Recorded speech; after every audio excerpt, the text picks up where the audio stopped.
What is going on, guys? Welcome back to the channel. I know it's been a long time. I've been up to a lot of no good. No, I'm just kidding. I've been up to a lot of different things and whatnot. I can get to the end of that at the end of the video, but right now, basically what I'm gonna be doing is actually some work on the bike today. So practically, you know, the bike's been away. Finally, we're starting to get some spring weather here in Mass. I did an oil change, everything like that. Started the bike up, did a couple rides. I think I did about like 2 or 3 rides. And then just the other day going to the gym, I noticed that the bike sounded weird, like at idle, at a light and whatnot. And I was like, oh, this is kind of weird. And like the idle was kind of jumping and whatnot.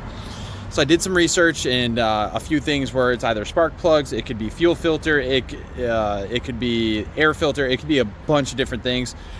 So basically what we're gonna do today is swap the plugs on a 2007 Suzuki GSXR 1000. So the plug that you're gonna wanna get, again, the years I can put in the description.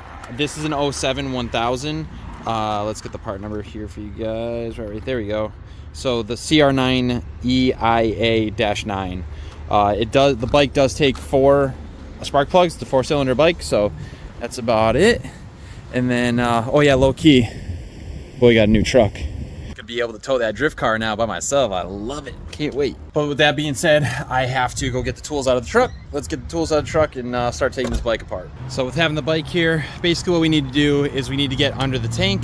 So the main thing here is that we have to take off these carbon fiber pieces. So I have one on the right side and one on the left side. So basically how you're going to take that off is this Allen bolt here. It does have like a little clip, so I'll show you guys exactly how to take those off without cracking them or breaking them. And going off of there, we are gonna have to take off the seat too. All right guys, so once you get this part to pop out, basically what we're gonna need to do is grab the front piece here and grab the back side and make sure you're not bending from the middle, but you're actually gonna just pull down and backward by keeping pressure against the tank though. Don't pull out, because if you pull out, it will crack. So I'll show you. So all I did was grab right from here and just pull down like that, and that's how it hooks right into here.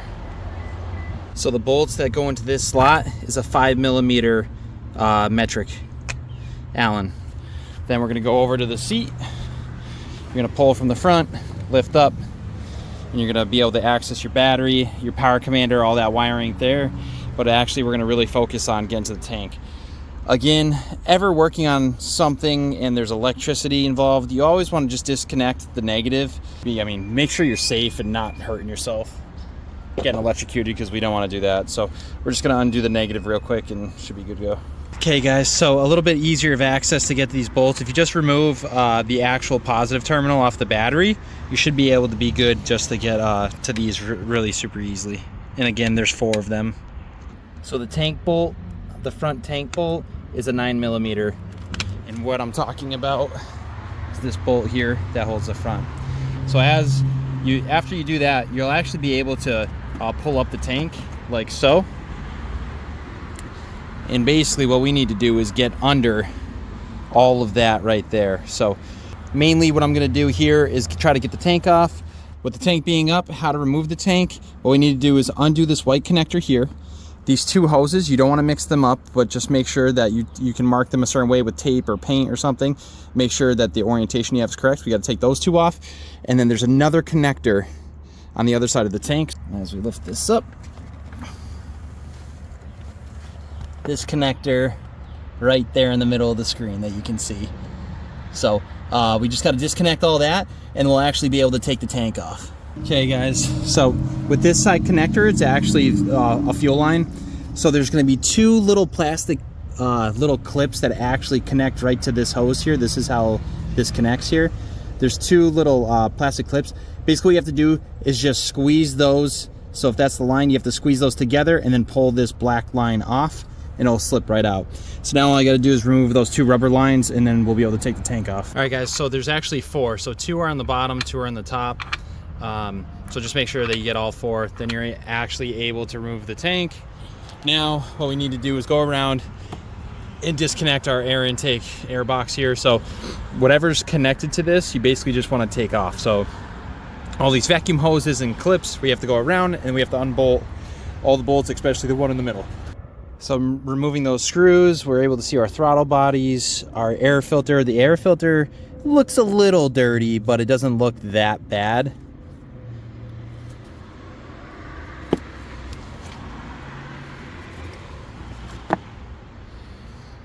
Yeah, it's actually pretty dirty. But this is definitely a reusable one, which is pretty cool. So I'm just gonna clean this up. And in the meantime, I'm gonna put some paper towels in here just to make sure that nothing gets in there. Okay guys, so with the airbox actually off, I'll show you exactly how it's kind of lays. So it's gonna be laying like this. This is actually down in the down to the bike. But this little screw here, okay, it goes around the actual clamps. It clamps down to the throttle bodies like so. So I'm gonna show you how it works. One single bolt goes through two. Oh, I just lost one down there, but it goes through two each, okay? So one of them is threaded in the back. So if you can see, this is threaded into this. So once you tighten it, it tightens it down to the throttle bodies, you're good to go. Here's our other one. So that's just a regular Phillips. And then once you loosen those fully and get those fully out, the next step is going to be you need to take this 10 millimeter bolt off the front. And that's just gonna be sitting right here. Best bet is you wanna get like a longer flathead and just kind of pry around the bottoms of the throttle bodies. Obviously don't scratch them, don't hurt them, but basically you just want to kind of pry it up little by little, and then you'll actually be able to pull the full air box off, and then we can actually get to our spark plugs, and they are all right here. So this is pretty self-explanatory. We're just going to go in, take the boot out, take the plug off, and then replace them. Factory spec for plug gapping for the bike is around I think it's like 27 to 30-ish area. So anything within that realm, you should be all set. Most newer plugs do come pre-gapped too. It is a bit brittle, so you just want to be careful by pulling on the wires and things like that. Audible click, that pops right off. So as you can see, I mean, it doesn't look bad. It's not super soaked or anything like that. It is black, right? So yeah, I mean, we're here, might as well swap them out. And this is what the new one looks like. Ooh, pretty shiny.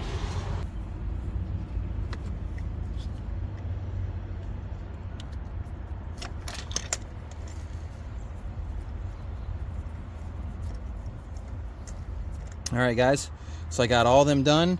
You know, everything's pushed in, everything's good to go. All the coil packs are good. Plugs are all brand new. Out of all the other plugs, they all look pretty much similar. So try to zoom it out here a little bit. There you go. So I mean, older for sure, a little bit of rusted on that point there. So I don't know, like I said, we're gonna do that. We're gonna clean up this air filter. Like I said, I'm just gonna kind of rinse that off, and then yeah, clean up in here and kind of put everything back together. Pretty simple going off from here. We're just gonna reverse the steps. So since I already put all the new plugs in, all the coil packs are down, basically what we're gonna do now is after I clean that air filter, I'll put the housing back on, put the housing on, and then make sure all of the housings to the throttle bodies are nice and tight, secure. And then from there, we'll just go back to getting the tank back on, and then put our seat on, or our ground on, our seat on, and start her up. I think she'll be doing pretty good. Okay guys, so this is the next day. I got the tank hooked up, all the lines are hooked up, the airbox is put on, all that. Just hooked up the battery again. I'm leaving the seat off just to show you guys that I've literally, this is about to be the first start, and I'm gonna let you guys know exactly if I can notice the difference or not. So there we go, locked in. I'm gonna prime. Okay, it's all primed. I'm gonna turn it off one more time.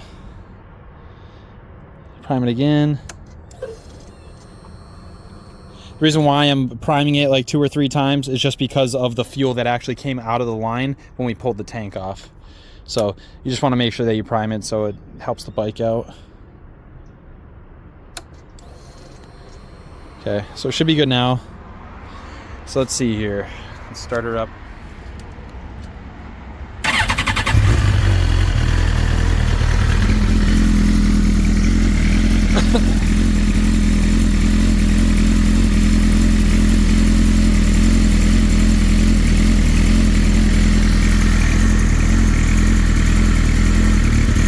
obviously it's a little cold, so I'm gonna let it like kind of go through a cycle, let it do its thing a little bit.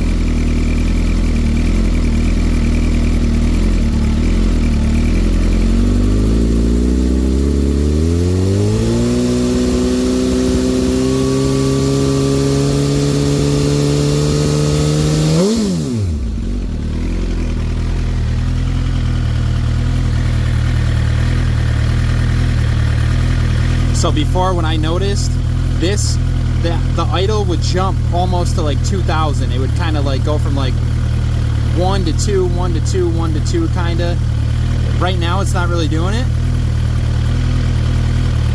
It's got like a little bit of something, but it doesn't sound bad at all actually. So I definitely think the whole issue was the plugs, but again, like I said, we swapped the plugs and we just cleaned the air filter or whatnot, that reusable air filter.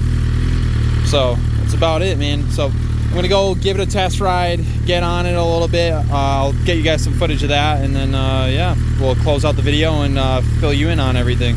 Okay guys, so now since all that stuff is done with the bike, the spark plugs, everything's kosher, everything's nice and locked into place, we're good to go there. Again, thanks for following that. So big news now. Big news for you guys. If again, if you guys have been longtime subscribers to the channel, I've done a lot of work on Z's and whatnot, and I enjoy it. I still enjoy it. I have a lot of plans, parts coming in for the drift car. Finally, just little by little, I've been just really trying to hone in on different life things. So with that being said, that's something that's going to help fund the drift car build is I am going to be selling my Daily Z. So that maroon 2-seater Daily Z 1992. Over the winter, again, I've been dailying that car for the last 7 to 10 years, every day up in the north and whatnot. And over the winter, it was just causing me issues. I believe that I had like a cylinder failed. So I was like trying to do a bunch of work on it and whatnot, and I was just like, you know what, like I need something else. So that's why I got the truck. And again, just thinking about it, having the truck, being able to tow the drift car, being able to do my daily task, and something that's extremely reliable now, because I mean it's like brand new, instead of having the little bit of headaches coming in and out of the daily. So with the life moves coming up, just like I said, putting money towards the drift car and also starting a new business with Andrew. I told you guys about this months ago. Things are finally falling into place. I just finalized all the state paperwork for it, so I am extremely excited for it. And again, I'll leave a link in the description for you guys so you guys can check out, you know what I mean, what it's going to be and whatnot.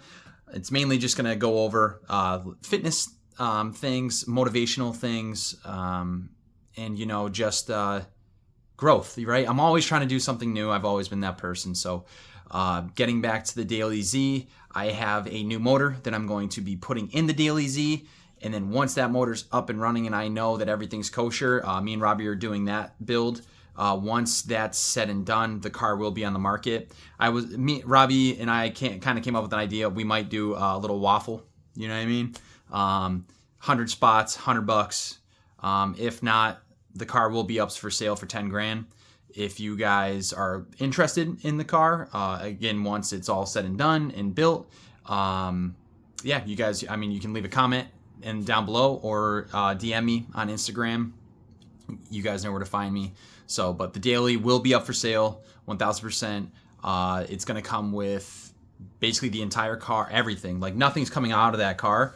And it's going to come with 2 sets of wheels. So the OEM, a 16-inch, and then it's going to come with the work wheels that are on the car now, that I've had on for the last couple of years. So if you guys do want to see that car, you guys can go to the Z-Bruhz account on Instagram and check it out and see what it looks like and stuff. Again, I have a ton of pictures on there. So it's the maroon one, not the one with the livery, obviously. So it's a 2+0, 1992. The body's got about 190,000, 200,000 ish. Again, I haven't seen the car for a little bit because I've had it in storage, but and then it's going to have a refresh motor. Robbie and myself got a low mileage motor. I think it was like low mileage. It was like 70,000, 75,000 on it. And then we're going to do an entire engine refresh. So basically all the seals, brand new timing belt, water pump, all that jazz. And everything's coming from Z1 or Concept Z. So obviously it's going to be a legit build because this is going to be something that, you know, I used to drive every single day, and I want someone to be able to enjoy it just as me. So yeah, with that being said, and again, I do see myself getting another Sunday driver Z, but I'll be looking for something like right-hand drive or whatever, but that'll be down the road because I'm really trying to kickstart this business with Andrew and really make sure that I have all my ducks in a line and be able to finally LS swap that the drift car. So. But with all that being said, if you guys are looking for any additional content, click the links here, and I'll see you guys in the next video. Peace.